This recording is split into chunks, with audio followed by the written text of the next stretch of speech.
Assalamualaikum warahmatullahi wabarakatuh. Waalaikumsalam. Alhamdulillahirabbil alamin. Allahumma shalli wa sallim wa barik ala sayyidina Muhammad wa ala alihi wa ashabihi ajmain. Sahabat-sahabatku sekalian, segala puji bagi Allah yang Maha mendengar, yang Maha menyaksikan, yang mengatur pertemuan ini terjadi. Mudah-mudahan pertemuan ini membawa manfaat yang besar. Tidak hanya bagi urusan dunia, tapi jadi bekal akhirat. Alhamdulillah, bincang-bincang kali ini kita bersama Mas Baim Wong. Atau Mas atau apa panggilannya sih? Apa aja, apa aja. Sebenarnya namanya juga bukan Baim Wong, sebenarnya nama aslinya itu Muhammad Ibrahim. Baim itu dari Ibrahim, Wongnya dari nama papa. Oh iya, bapaknya Pak Wong ya. Jadi komplit Baim Wong, Masya Allah. Amin. Mau bacakan ini sebuah tulisan yang menarik. Jadi ketika Baim Wong dan Paula ini mendapat penghargaan, tertulis di sini, Masya Allah, Tabarakallah. Dulu pas saya nembus 1 juta subscriber, senangnya minta ampun karena Allah memberikan saya kesempatan untuk mendapat rezeki di tempat yang berbeda. Karena menjadi 100 YouTuber terbaik, saya sudah bingung. Bersyukurnya harus seperti apa. Di saat itu juga saya benar-benar berpikir, Allah itu maha baik, tulis Baim. Sekarang saya ada di posisi ini, nggak tahu kenapa saya malah takut. Bosku, tolong tegur saya kalau memang saya berubah, tolong marahi saya kalau memang saya melakukan kesalahan. Tolong jangan ragu-ragu untuk mengingatkan saya. Nah ini, betul tulisan itu? Kenapa nulis begini? Itu emang kalau saya kan dulu itu pernah ya di posisi yang saya bilang mungkin bisa dibilang saya itu lagi diminati banyak orang yang dulu ya. Dan waktu itu saya hilang kendali lah. Tiba-tiba orang-orang membutuhkan saya, semuanya tiba-tiba kita agak ngedongak, agak sombong gitu. Dan akhirnya saya, alhamdulillah pelajaran itu memang selalu buat saya itu, saya tidak pernah mau dibilang itu saya itu orang baik, orang ikhlas, orang yang suka bantu orang. Saya itu paling menjauhkan dari kayak gitu karena buat saya itu bahaya ya.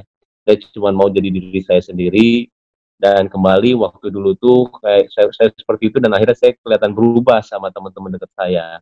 Nah untungnya pelajaran itu sekarang sudah menjadi istilahnya benar-benar sesuatu yang tidak mau saya terulang lagi. Dan alhamdulillah sekarang tiba-tiba YouTube saya itu benar-benar digemarin orang-orang suka, dan tiba-tiba saya bisa di peringkat itu, malah saya jadi takut. Saya takut malah istilahnya, karena buat saya cobaan bukan hanya musibah ya, tapi cobaan itu ketika kita dikasih pujian, kita benar-benar dikasih rezeki yang banyak atau enggak apa, itu malah ujian yang terberat buat saya. Nah takutnya itu saya malah jadi hilang kendali lagi karena saya sempat ditinggalin istilahnya sama agama ya, ketika saya ngelakuin suatu hal yang saya bilang bisa dibilang dosa besar. Tiba-tiba yang tadinya kita kalau lewat sholat tuh kayak yang bisikin sholat gitu, tapi ketika kita ngelakuin kesalahan yang besar, dosa besar, bisikan itu udah nggak ada, kayak kita ngelakuinnya biasa, kayak kita ninggalin sholat, ninggalin apa, kayak nggak ada rasa dosa sama sekali. Nah saya takut di posisi itu lagi, makanya saya tuh mau diingatin supaya nggak kembali ke situ sih. Baik, makasih ya. Ini para pemirsa, lupa tadi mengucapkan terima kasih berkenan bergabung, meluangkan waktu untuk obrolan yang ringan-ringan saja ini. Benar ya. Udah pernah kenal sama Agim belum? Dari dulu, dari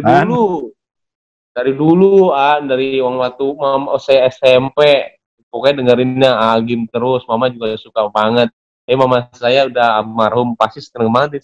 Saya senang banget makanya tadi tuh kayak, aduh, saya bilang, terus saya dari, ya Allah, saya tuh lupa abis itu. Makanya tadi tuh awal tuh bener-bener ngerasa, ya Allah, tapi ya semuanya balik lagi pelajaran, tapi nggak apa-apa sih mah. Ya, ini sudah diatur Allah, pertemuan ini harus terjadi ya, pasti ada hikmahnya. Iya. Juga jadi lihat-lihat seperti apa YouTube Baim Wong itu ya. Sekarang sudah 13,8 juta sama dengan medsos A digabung-gabung semua segitu juga tuh. Tapi ini satu YouTube saja, waduh hebat nih. Tapi seperti yang dikatakan bahwa makin populer itu ujiannya makin besar. Dosa kecil bagi orang yang tidak populer kecil saja. Tapi dosa kecil yang dilakukan oleh orang populer bisa jadi dosa yang sangat besar. Karena akan menginspirasi orang untuk meniru kesalahan yang sama. Jadi memang tertariknya itu dengan tulisan tadi. Pertama nyebut nama Allah ya. Yang kedua sadar bahwa ini itu adalah ujian. Dan ujian yang lebih berat itu sebetulnya bukan dicaci. Kalau dicaci enteng, dipuji. Bahayanya orang dipuji itu kecenderungannya jadi lupa diri. Dan orang lupa diri itu pasti dekat dengan munafik. Ya, hanya ngebagus casing, tapi isinya biasanya kelewat untuk diperbaiki.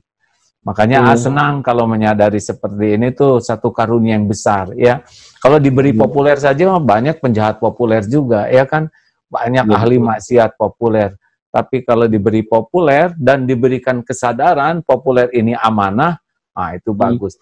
Dan senang itu. Tanya Kiano dulu, Kiano, gimana? Tiger Wong. Kiano lagi di atas, terus juga kalau saya kan perkawinannya masih baru berapa setahun, masih agak-agak berantem Kang sama istri, pusing. Kemarin itu bener-bener masih berantem kecil, dan sekarang lagi agak-agak diem. Kadang-kadang lagi di atas, Kang. Gitu ya. Memang cara meningkatkan kualitas seorang kepala keluarga adalah dengan masalah. Jadi masalah itu tidak bahaya.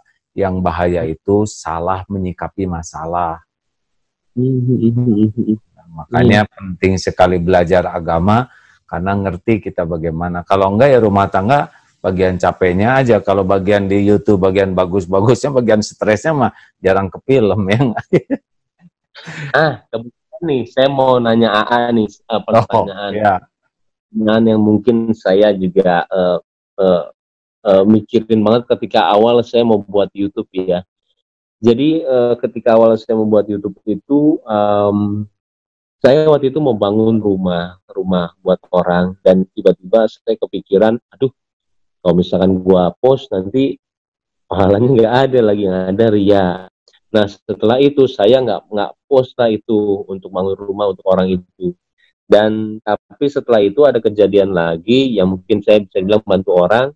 Akhirnya saya coba untuk post, dan akhirnya pujian itu ada lah ya. Pujian ada, kayaknya ini bisa, ini ya, maksudnya bisa istilahnya mengubah, kayak mencontohkan suatu hal yang baik kali ya sama orangnya ya kali ya. Akhirnya sampai sekarang saya ngepost. Dan menurut Agim sendiri tuh, saya sebenarnya masih sekarang sih pemikiran saya ketika saya ngepost itu, ya sudah deh saya bilang, yang penting saya melakukan sesuatu hal yang saya mau, dan saya tahu itu mungkin menurut saya itu benar. Kalau untuk pahala terserah deh yang di atas mau gimana. Toh orang sholat juga belum. Baik, betul. Untuk tanyakan ya, saya takut sebenarnya saya nggak dapat apa-apa sebenarnya dari hati kecil saya. Tapi kembali saya gimana? Ya memang amal itu kan yang penting dari sebuah amal itu dua. Satu, niatnya benar, lillahi ta'ala ikhlas. Yang kedua, caranya benar. Hilang salah satu, nggak jadi amal. Nah gimana nih kita dilihat orang? Nah kalau orang itu sudah dikenal, melakukan satu kebaikan, itu akan ditiru, itu niatnya agar menginspirasi orang, agar orang juga melakukan kebaikan yang sama, itu boleh. Tapi ada catatannya nih.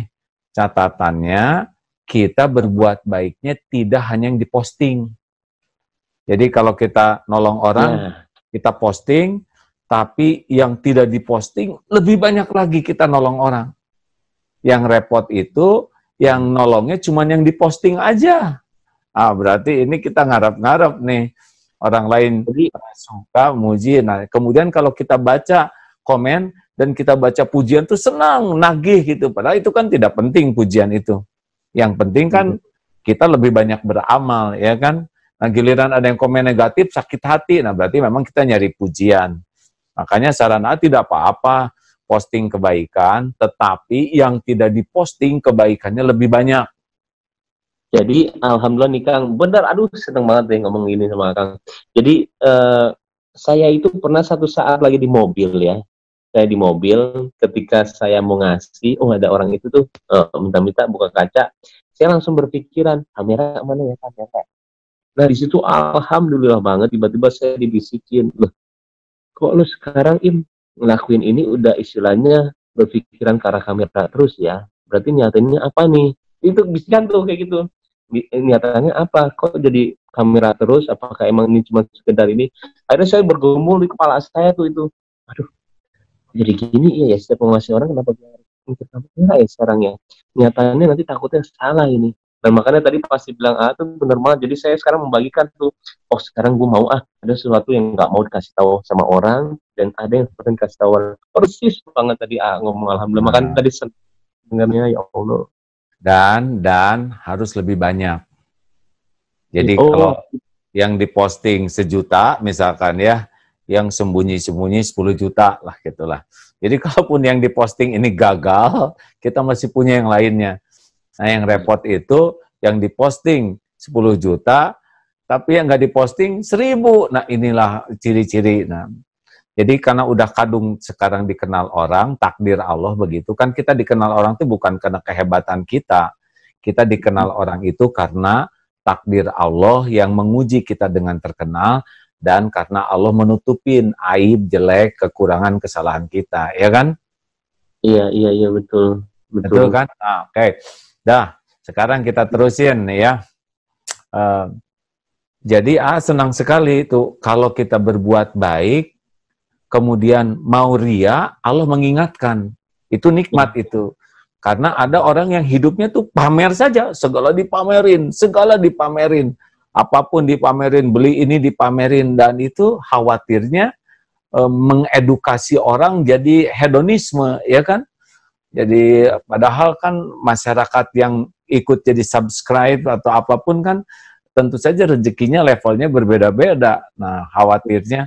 Nah, sekarang apa yang paling penting nih sesudah diuji dengan banyak subscriber ini? Mau diapain itu sejumlah itu, An?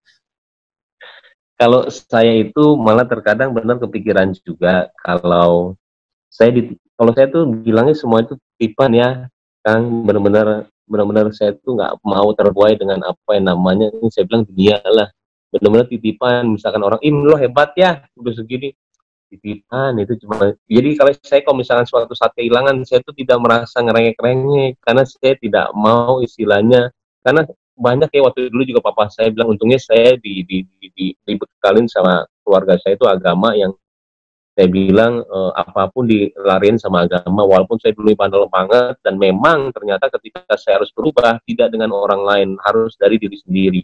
Walaupun mau orang tua ngomong apa sama saya, ceramah sama saya berapa jam pun saya tidak ampuh sama sekali. Ketika saya membaca buku, barulah saya sadar ketika dibilang tujuan hidup itu adalah ketika semuanya itu adalah titipan anak, titipan harta, ibu, orang tua, yang ada cuma kita sama amal ibadah. Nah di situ saya langsung takut langsung mati.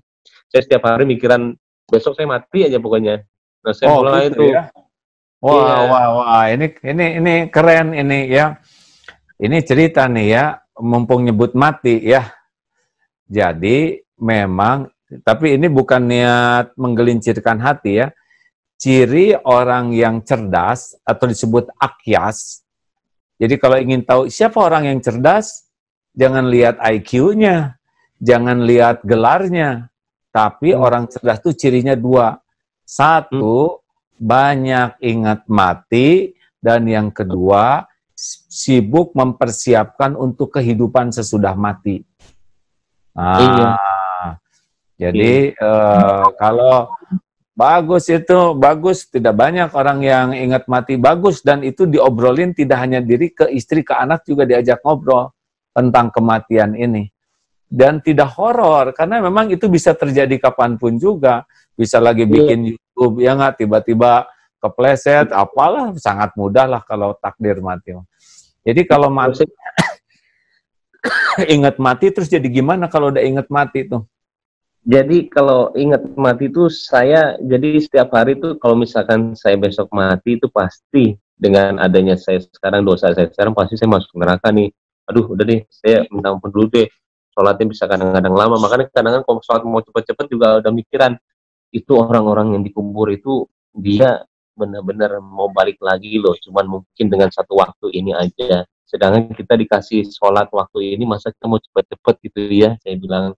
Akhirnya saya dengan sendirinya saya sujudnya lamain, baca ini juga lamain, jadi saya selalu membalikan ke, karena memang ya banyak sekali teman-teman saya yang meninggalnya mendadak, dan pasti ketika di bawah itu pasti dia bilang, karena sebenarnya yang diwajibkan itu sebenarnya kalau kita mikir itu ringan banget apa yang disuruh gitu loh, cuman 5 menit 10 menit, tapi terkadang dengan dunia jadi kayak berat, padahal sih ringan banget. Itu sih yang saya benar-benar. Bagus, bagus itu. Udah punya kain kafan belum? Kain kafan belum. Nah, udah sekarang diukur ya, habis ini cari yang ahlinya, ukur kain kafannya, lalu siapin semua perlengkapannya, bungkus yang bagus, simpen di lemari.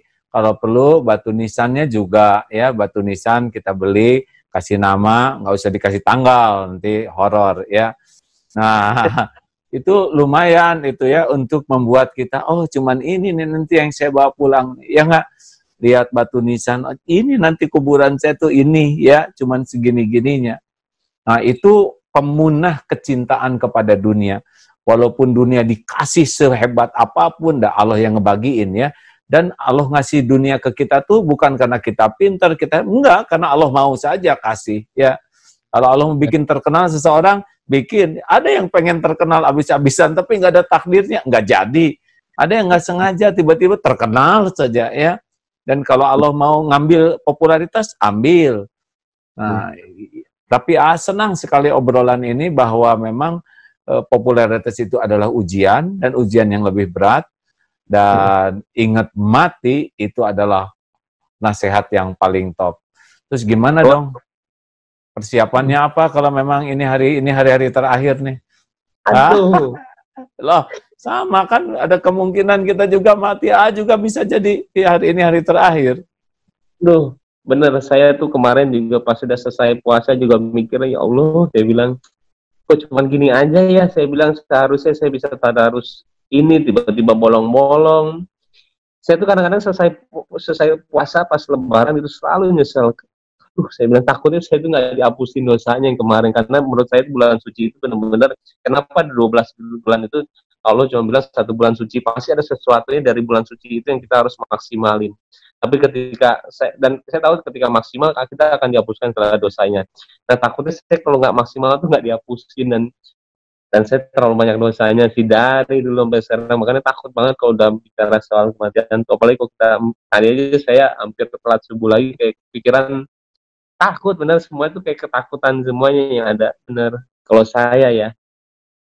Jadi baguslah, sepanjang takut mati itu menjadi produktif tobat, menjadi produktif taat, menjadi produktif memberi manfaat, nah itu bagus. Tetapi kalau takut mati membuat kita kontraproduktif, sikapnya berarti salah. Jadi takut mati itu membuat kita menyiapkan diri dengan baik.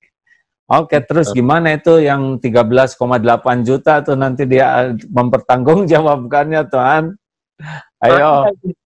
Ini loh, mungkin juga ini pelajaran buat orang-orang yang nonton di news juga kali ya. Saya itu terkadang kepikiran, terkadang saya dengan sebanyak itu subscriber sama follower, kita tuh sebenarnya bisa ngelakuin apa aja ya, maksudnya saya ya, dengan membuat isu, membuat heboh, tapi ketika kita tahu nilai agamanya, sebenarnya itu paling berat sih. Gimana caranya kita dengan semua banyak itu, kita bisa memperlihatkan atau mencontohkan suatu hal yang saya bilang, kita karena bisa membuat berita, itu paling bahaya sebenarnya. Kita bisa membuat berita dari orang yang tidak terkenal menjadi terkenal. Dan itu terkadang kalau disalahgunain sama orang itu malah jadi suatu hal powerful buat dia. Gue power nih, gue bisa ngelakuin apa aja. Tapi sebenarnya kalau saya tuh takut. Dengan setiap saya posting, saya selalu hati-hati supaya apa yang saya keluar tuh saya mau jadi manfaat, bukan jadi istilahnya jadi, karena gini aja, 13 mendingan saya punya 1000 follower Berarti dosanya cuma 1.000, kok 13,8 juta kan dosanya 3,15 juta. Iya, benar. Itu harus diingat tuh. Dosanya gimana mikulnya ya. Paling asik mah sebetulnya tidak jadi orang terkenal. Betul. Tapi di sisi Allah di langit jadi orang terkenal. Tetapi karena orang Allah menghendaki terkenal ya, kayak kita ini diuji dengan, ya maaf lah, emang takdirnya begitu. Daa juga nggak kepikir begini. Diuji dengan popularitas, tinggal sekarang bagaimana popularitas ini membawa manfaat sebanyak mungkin bagi orang. Sehingga orang bisa meniru kebaikan. Dan setiap kali kita menirukan kebaikan, orang meniru, itu pahalanya kita juga dapat. Nah, contoh ini yang bahaya begini ya, kalau jadi orang populer. Ini dengar seorang ustadz waktu khotbah Jumat berkata begini, di mana ya perempuan yang suka berbuat maksiat itu? Tuh, dia ngomong gitu. Tuh, cuman satu kata-kata. Tuh, lalu orang itu datang ke sana maksiat. Nah, dia berbuat dosa, yang nyebut tuh itu kebagian dosanya. Udah gitu dia nyebarin ke teman-temannya. Tuh, itu tempat maksiat. Berdatangan ke sana. Setiap orang berbuat maksiat di tempat itu, dipikul juga dosanya oleh orang yang ngomong tuh seperti itu. Itu bahayanya populer tuh. Ya. Serem banget tuh datang tuh Pak. Siapa itu ajak sana? Dia harus ngomongin ini, dia yang banyak maksiat ini. Assalamualaikum warahmatullahi wabarakatuh. Assalamualaikum. Dengar nggak baru? Waalaikumsalam warahmatullahi wabarakatuh. Ini AA senang sama Baim ini cerita banyak ingat mati. Nanti gimana followernya yang banyak itu, apakah jadi pahala atau jadi dosa? Sama nih Raffi Ahmad juga nih, Han. Harus ingat mati. Kira-kira satu kamar ya. Kenapa jadi pada bingung begini? Enggak, ini kalian.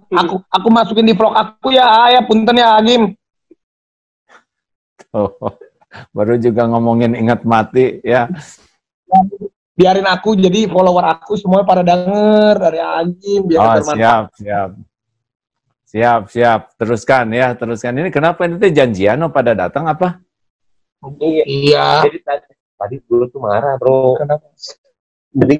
Jadi marah sama ini, kirain ada tim lo yang kesini, teleponin lo, mana im, ini di sini, ini tiba-tiba udah nungguin aja 20 menit, gue marahin tadi, sabaran ke lo, ini tiba-tiba, ini, astagfirullahaladzim, saya kirain dia, makanya tadi saya maaf, kirain timnya dia, terus ditanyain tadi 40 juta follower gimana itu? Insya Allah, Agim, aku juga lagi pengen belajar supaya lebih bagus lagi, lebih baik lagi, jadi ada pesan-pesan yang baik buat follower aku. Juga kan sekarang udah punya anak satu jadi mikir mati juga. Gitu. Ya gini, tadi dibahas bahwa orang terkenal itu ujiannya lebih berat daripada yang tidak terkenal. Kalau terkenal itu memberikan contoh baik, maka pahalanya luar biasa. Tapi kalau orang diuji terkenal ngasih contoh tidak baik, dosanya juga luar biasa. Tapi orang terkenal itu bukan karena dia hebat, bukan. Kenapa orang terkenal? Karena Allah menguji seseorang, ini ujiannya kamu bakal terkenal. Apakah ujian ini lulus atau tidak? Lulusnya itu kalau dipakai baik. Makanya senang nih ngobrol dengan teman-teman yang diuji dengan popularitas, tapi punya tekad popularitasnya itu untuk kebaikan. Karena ada yang populer, tapi hanya untuk uang, makin populer, mau dibawa kemana coba kalau mati? Hah? Apa kalau mati? Coba Raffi Ahmad, kalau mati bawa apa? Bawa amal dan perbuatan aja. Ya. Tuh, mobil yang bagus dibawa enggak? Udah ditarik leasing nanti. Ya, sok atuh gimana, ada yang mau ditanyakan nih, harusnya yang bagian nanya, sekarang jadi ditanya begini. Avatar sini. Apa ini nih? Ini anak aku Agim. Sekarang kalau aku nih, memang Agim, aku juga dulu waktu SD aku rajin ngaji, SMP rajin ngaji. Nah sekarang kan memang jadi berkurang gitu ilmu agama aku. Gimana ya cara supaya nggak malu gitu sama anak? Saya tuh kadang suka malu sama anak. Kadang kalau nggak sholat yang ngingetin anak, ih papa juga nggak sholat gitu. Iya, itu teh pertolongan dari Allah lewat anak. Karena nggak bisa dinasehatin oleh orang gede, maka dibikin aja malu dinasehatin anak. Coba aslinya ya, aslinya nih. Jadi orang yang dikenal banyak orang tuh hati jadi tenang, sejuk, tentram, atau sering tidak tentram? Jawab, siapa yang mau jawab? Coba Jujur. jujur. Gini, aku waktu dulu sih nggak tentram, tapi semenjak ada istri sama anak tuh pelan-pelan tuh jadi kadang kita bawa mengerti gitu. Kayak tadi kan ada anak yang ngingetin sholat, itu bener tamparan buat saya. Terus sama istri juga terkadang kan, memang kalau di ajaran agama kita kan pasti kalau istri kekurangannya itu kan kesalahannya dari suami sebagai nakoda. Anak pun begitu. Jadi saya tuh lama-lama, aduh berarti ini kalau istri sama anak saya memang begini, sayangnya kali ya yang kurang bagaimana ya gitu. Agim, saya jadi udah banyak berubah sebenarnya. Ini teh dempet-dempet gini PSBB. Aduh. Pelanggaran. Sama dia tes. Udah tes apa namanya itu rapid test. Udah rapid test. Udah di swab. Udah di swab dua-duanya positif negatif. Ini A juga udah di swab yang dicolok ke hidung dan alhamdulillah. Udah. Baik. Jadi gini ya. Dengerin ini teh mau denger nggak? Harus punya kejujuran ke hati. Apakah hati ini lebih banyak tenangnya, lebih banyak galaunya? Nah, kalau galau itu merupakan alarm dari Allah bahwa kita tuh jarang ingat ke Allahnya. Kan orang itu, hati itu yang termahal. Kalau hati sudah tidak ada tenang, nggak ada apa-apanya. Mau rumah megah, mobil mewah, penampilan indah, tetap saja kalau hati galau sudah nggak ada rasa apa-apa dari dunia berikut isinya, benar? Nah, hati ini jalurnya tenang tuh bukan dari populer, bukan dari harta, bukan dari jabatan. Hati itu tenang tuh cuma satu jalurnya. Ala bidzikrillah tatmainnul qulub. Camkan hatimu hanya akan tentram kalau kamu ingat Allah.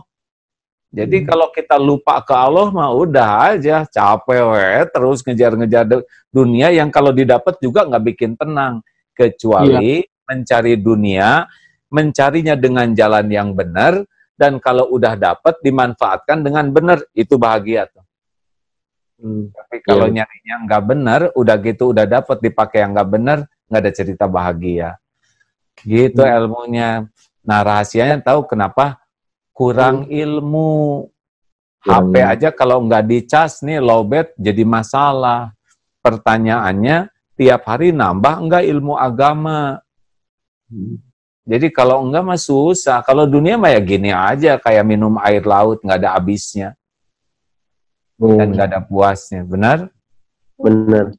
Tadi kan kalau dibilang tuh mempunyai sesuatu tuh harus dipikirin nilai agama. Nah, saya mau nanya nih, sampai sekarang agak bingung nih. KPR sama leasing tuh sebenarnya salah nggak sih? Apa? KPR, leasing gitu. Saya tuh waktu kemarin juga nanya agak bingung sama orang tua saya. Sebenarnya, sedangkan orang tua saya juga sebenarnya KPR juga gitu loh. Kata dia tergantung dengan pemikiran kita sih.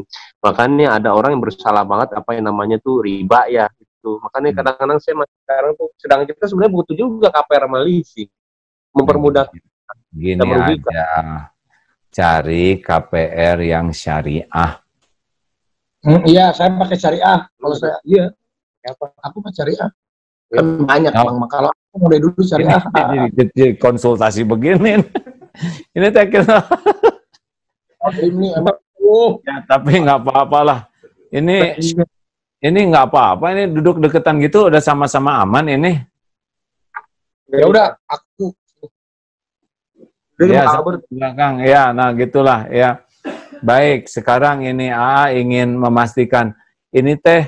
Kan sekarang adik-adik ini diuji dengan popularitas, ya. Pasti ini di akhirat kan nanti dituntut tanggung jawabnya. Apa sekarang yang terpikir nih?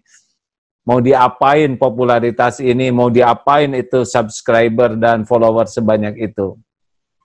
Kan tadi saya udah jawab ya, sekarang Raffi ya, Ayah. Ya, Raffi. Kalau saya lagi, insya Allah pelan-pelan, saya juga sekarang nih maunya ngasih sesuatu yang cerminan. Kalau saya kan memang, kan family ini keluarga, jadi Instagram saya, sosial media saya kan bergabung sama istri sama anak. Saya mencoba untuk mencerminkan memang ke arah keluarga yang baik, kasih bukannya sesuatu yang memang gimana-gimana, tapi lebih ke harmonis, gimana ke istri, gimana ke anak, gimana perkembangan anak, gimana perkembangan istri, keluarga, gitu. Tapi memang ilmu agamanya masih belum saya banyak gitu di sosial media. Saya pelan-pelan juga nanti mau ke arah situ. Bener juga kata Agim, follower banyak kalau memang malah menjadi bukan manfaatnya, menjadi dosa juga buat kita. Itu juga kadang saya takut, Agim.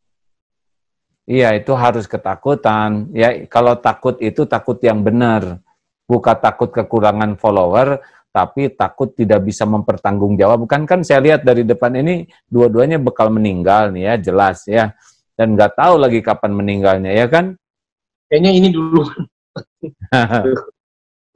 Jadi ingat meninggal tuh bagus ya. Alhamdulillah kalau gitu. Kalau gitu memberikan saran. Ayo luangkan waktu untuk belajar agama. Jadi kita bisa, dan belajar agama itu yang paling penting diawali dengan belajar mengenal Allah.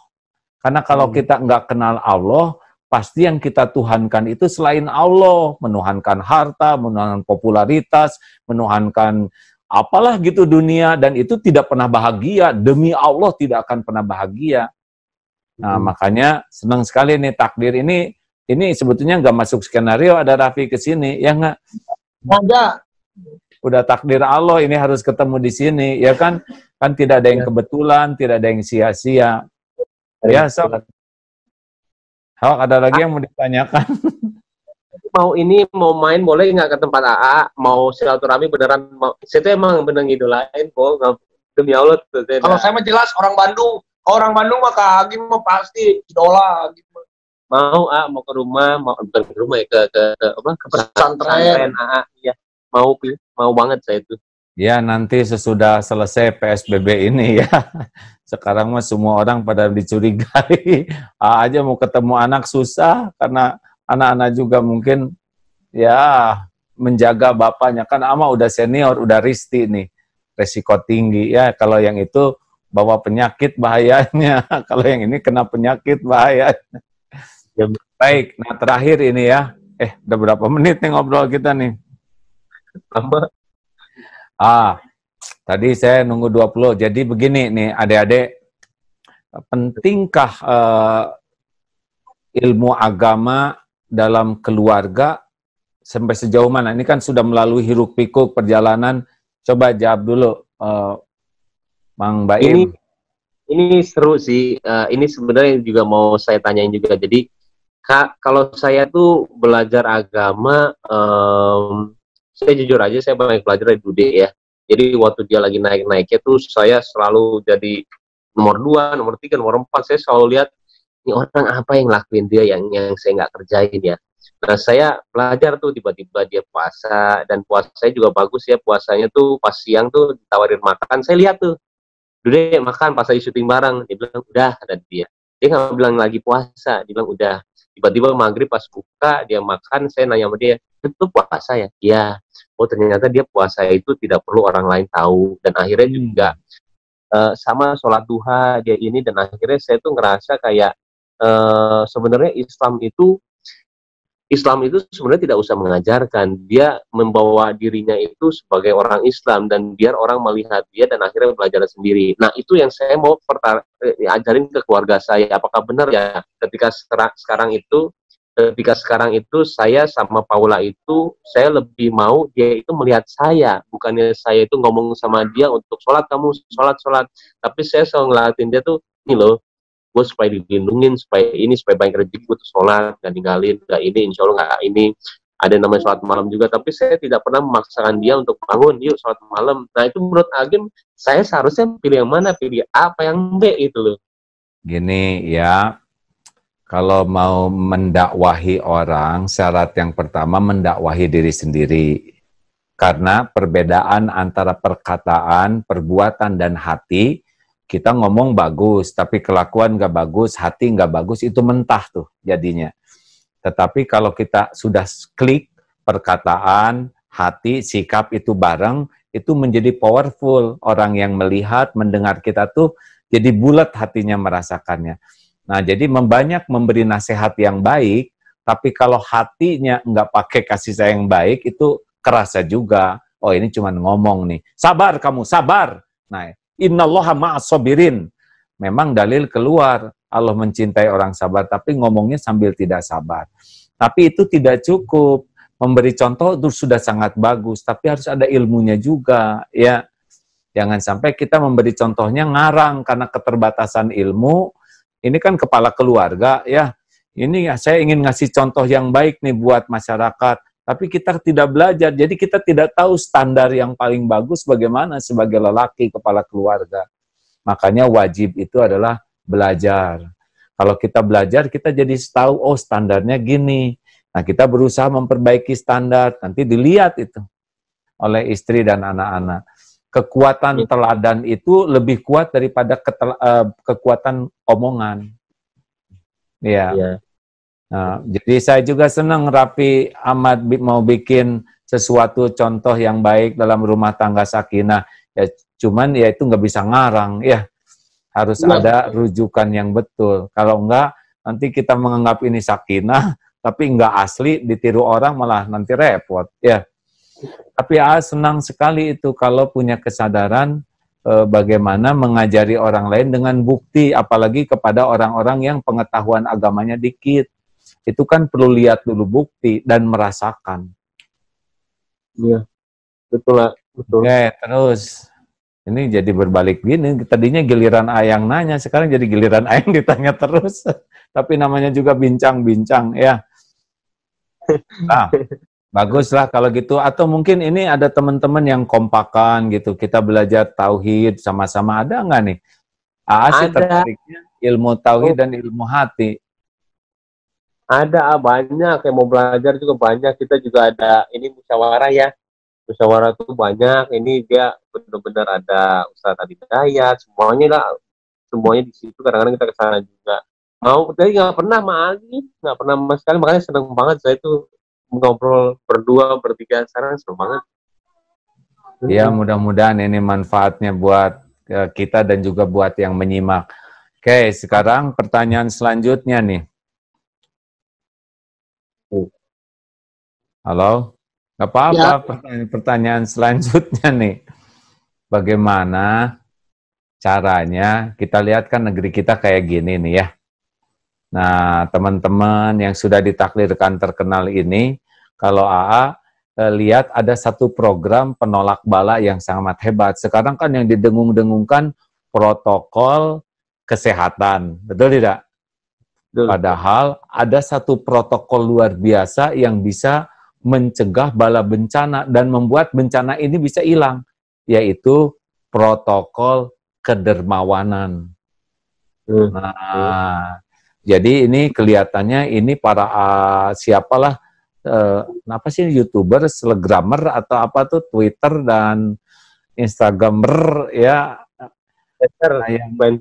yang oleh Allah diuji dengan punya kepopularitasan ini, punya kekompakan agar kita ini mengajak kita, keluarga, dan juga masyarakat menjadi yang dermawan. Karena kedermawanan inilah yang paling hebat untuk menolak bala dan bencana. Setuju? Setuju banget saya. Nah, kita pikirkan, gimana coba, apa yang kepikir dengan ide itu? Protokol kedermawanan. Nanti kita buat. Ya, kita buat. Pokoknya pas bangun tidur, yang kepikir, saya harus sedekah nih. Saya tidak tahu apa akan terjadi hari ini. Musibah atau nikmat. Saya sedekah nih. Ya. Kemudian, pas lagi sedih, aduh hati saya galau. Oh, sedekah nih. Nah, gitu. Jadi, anak rewel, ini kurang, saya harus banyak sedekah nih. Supaya Allah menolong, menenteramkan. Kemudian, badan sakit, saya harus sedekah nih. Supaya Allah yang maha baik menolong kesembuhan bagi saya. Sehingga kepikiran sedekah. Gimana pendapat ini para teman-teman? Setuju saya. setuju banget memang, karena ilmu dari sedekah itu, sedekah dengan ikhlas itu pasti itu yang membawa pintu rezeki buat kita. Rezeki itu kan bukan hanya harta aja, tapi kesehatan, juga kebahagiaan, ketenangan. Itu karena kuncinya memang sedekah itu memang sangat penting. Itu sedekah dengan ikhlas itu sangat penting sekali. Saya setuju banget. Memang memang benar protokol kesehatan itu perlu, tapi yang lebih penting yang Agi sebutkan tadi, sedekah itu paling paling luar biasa, paling tajam. Bagaimana Om Baim Wong? Kalau saya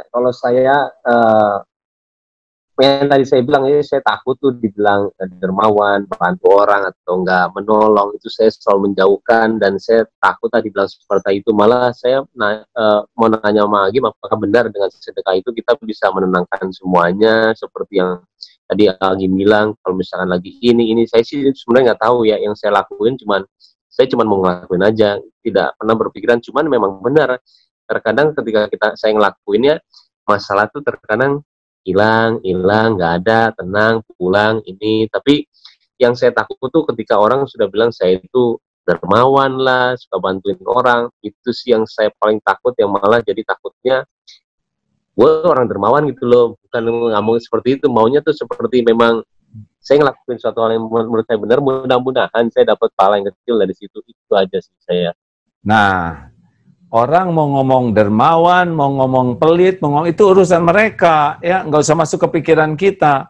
Kita juga nggak usah takut disebut dermawan oleh orang, ya. Yang penting mah kita jadi dermawan betulan, ya.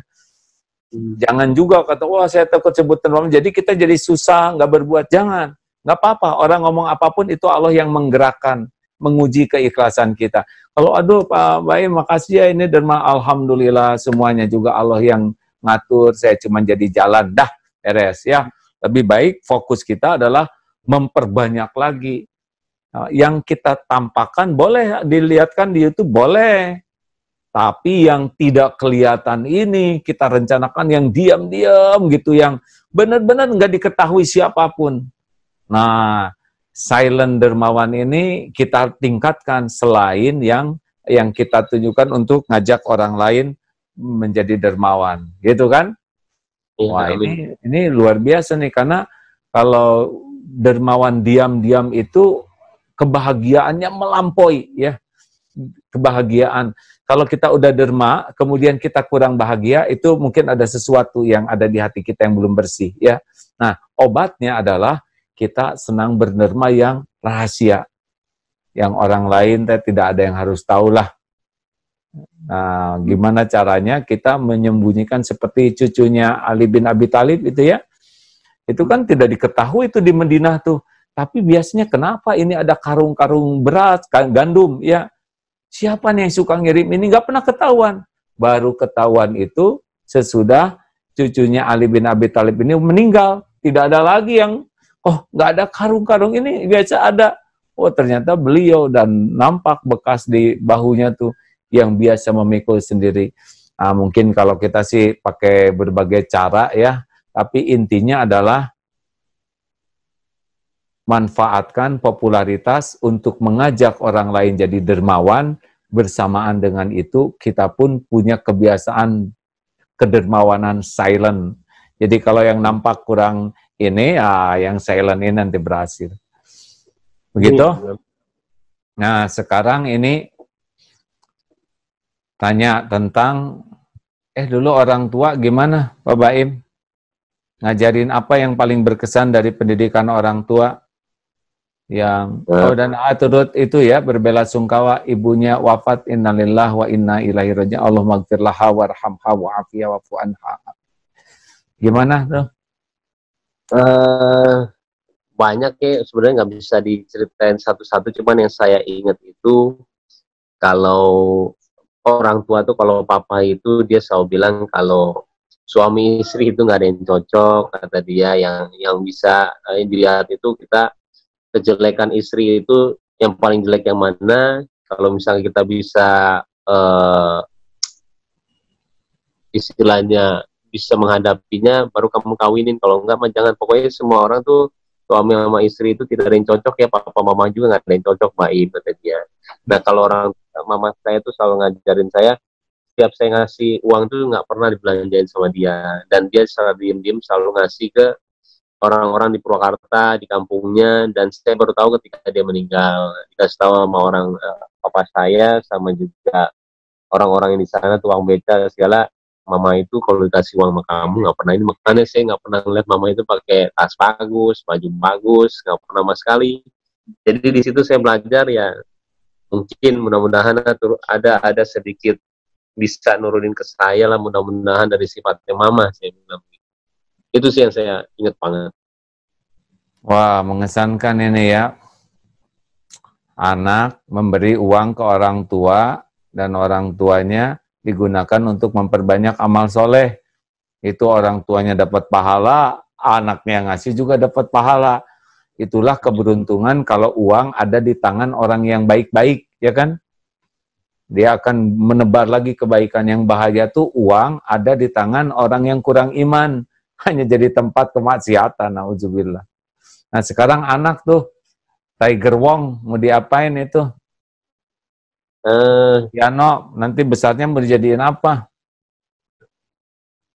Maunya, insya Allah ya, tapi maunya sih itu penghafal Quran, supaya saya beneran, tapi dengan dunia sekarang, makanya saya lagi nanya sekolah di mana yang ini, sekolah, kalau pesantren, bukan pesantren, apa sih namanya itu, kalau pesantren di asrama itu kan ada sekarang yang bagus-bagus tuh ya, Al-Jabar segala tuh, insya Allah bagus ya.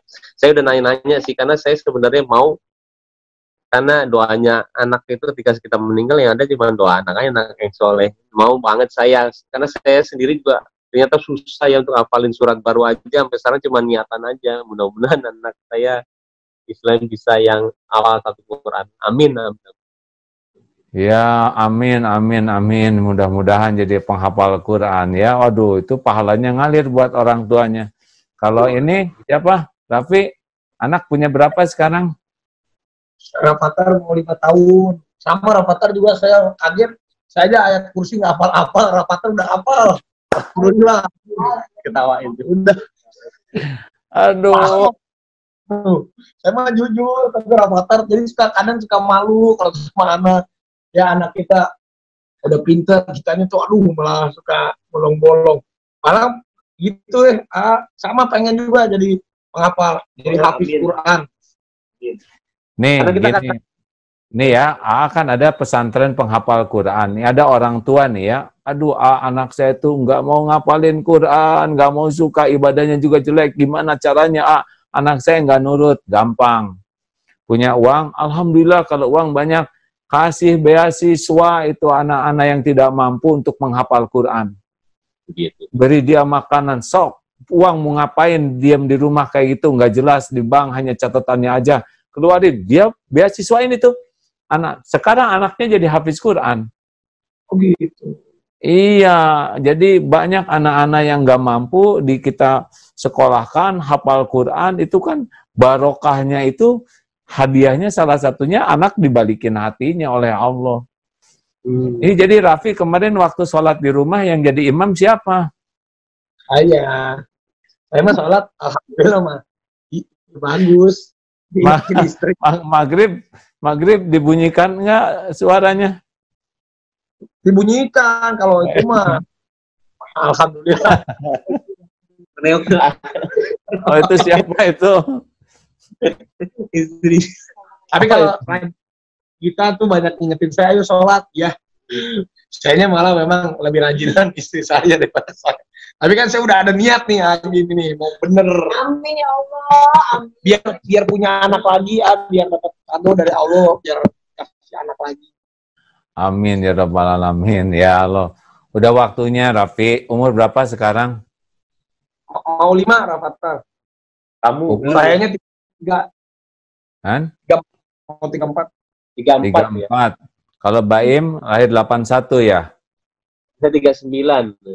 Oh iya, udahlah, udah waktunya sungguh-sungguh ya kan? Diuji dengan dunia seperti ini, kalau jauh dari Allah nggak akan pernah tenang, nggak ada cerita. Dunia ini bisa bikin tenang, tidak bisa ya.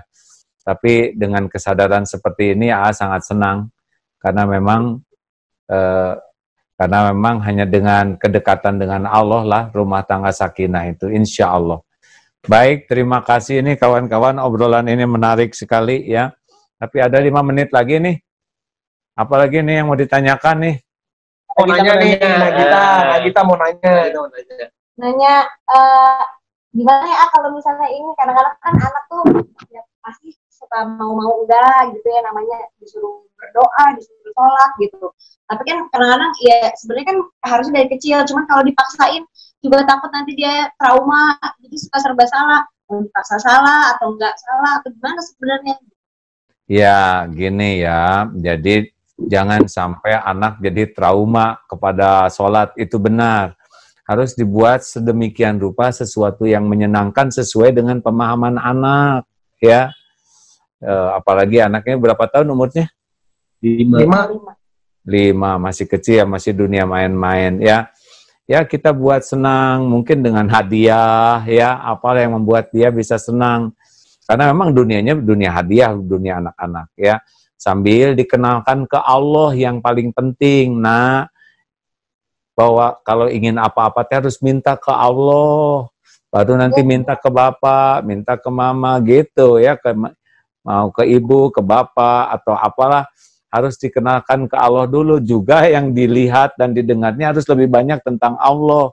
Jadi jangan sampai anak-anak, kalau anak-anak nggak kenal Allah, maka dia menggantungkannya kepada selain Allah, dan itu yang bikin susah ibadahnya. Kan sholat itu kan harusnya jadi kebutuhan kita. Perlu tenang, sholat. Perlu ampunan, sholat. Perlu ditolong, sholat. Dan memang sholat itu gerbangnya pertolongan Allah. Makanya Masya Allah. Ini makasih banyak nih atas obrolan ini. Saya makasih. Kita yang makasih. Kita ketemu lagi. Udah pernah ke Darut Tauhid belum? Iya, Darut Tauhid. Belum ya, pernah. ada kuda di sini. Ada kuda, juga banyak berkuda. Biasanya teman-teman musyawarah dulu pernah satu grup ke sini, ke ruangan ini rame-rame, ya.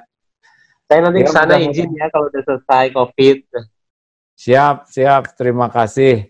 Makasih adik-adik, kawan-kawan. Mudah-mudahan obrolan ini disimak oleh pemirsa, membuat semangat untuk selalu menjadi contoh kebaikan, yang ditampakkan bagus, yang sembunyi-sembunyi lebih banyak, ya. Jangan pusingkan penilaian orang, pikirkan saja penilaian Allah. Dan seperti yang tadi dikatakan, banyak ingat mati, dan mati kan tidak dibawa dunia ini, yang dibawa cuman amal. Gunakan popularitas itu untuk jadi amal kebaikan yang banyak, insya Allah akan membahagiakan hati, dan kalaupun kita mati akan jadi bekal di akhirat nanti. Dan jangan lupa bahwa ilmu agamalah yang akan membuat kita kuat iman menghadapi ujian popularitas ini. Dengan ilmu kita akan kenal Allah, dengan ilmu kita kenal siapa diri kita, dengan ilmu agama kita jadi ngerti harus bagaimana hidup ini. Insya Allah takdir populer ini bisa jadi populer juga di akhirat nanti. Amin ya rabbal alamin.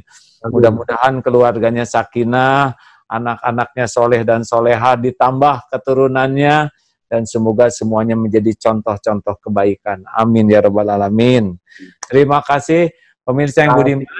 Ya, kita sudah simak obrolan yang sederhana ini. Mudah-mudahan ada hikmah, dan doakan kakak-kakak kita ini, kalau sama adik ya, ke adik-adik ini supaya benar-benar dijadikan tauladan kebaikan yang maslahat bagi bangsa kita khususnya, dan juga bagi masyarakat lain pada umumnya. Terima kasih, kita ucapkan alhamdulillah. Subhanakallahumma bihamdik, ashadu alla ilaha illa anta, astagfiruka wa atubu ilaik. Assalamualaikum warahmatullahi wabarakatuh.